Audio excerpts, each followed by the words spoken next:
मंडळी, धनत्रयोदशीच्या दिवशी कुणी कितीही मागू द्या, ही एक वस्तू आपण चुकूनही कोणालाही देऊ नये, नाहीतर आपणच आपल्या अडचणींना आमंत्रण देण्यासारखं होईल.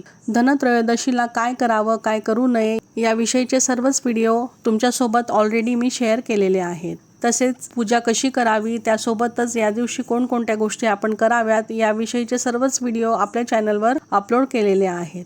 तर मंडळी, हा दिवस अत्यंत महत्त्वाचा मानला जातो. या दिवशी भगवान धन्वंतरी देवांची पूजा केली जाते. या दिवशी सोने चांदे खरेदीला विशेष महत्त्व असते. त्यासोबतच इतर खरेदीही जसं की गृह, वाहन, जमीन यासाठीही हा दिवस सर्वोत्तम मानला जातो. या दिवशी नवीन झाडू, मातीचे दिवे तसेच माता लक्ष्मीला प्रिय असणाऱ्या वस्तूंची खरेदी केल्याने आपल्या संपत्तीत 13 पटींनी वृद्धी होते असं म्हणतात.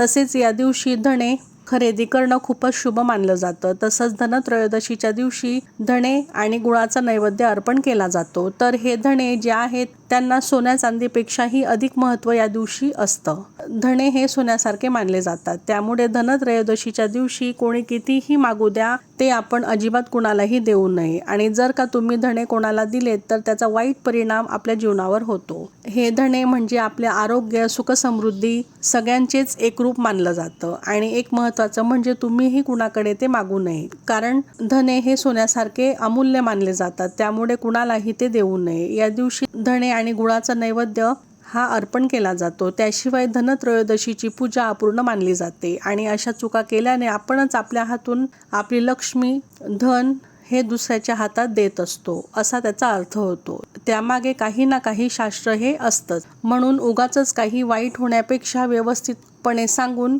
जर कुणी आपल्याकडे मागितलं तर त्याला व्यवस्थित समजवून नकार द्यावा की धनत्रयोदशीला धणे कुणालाही देत नाहीत आणि कुणाकडून आपण ते मागूही नये.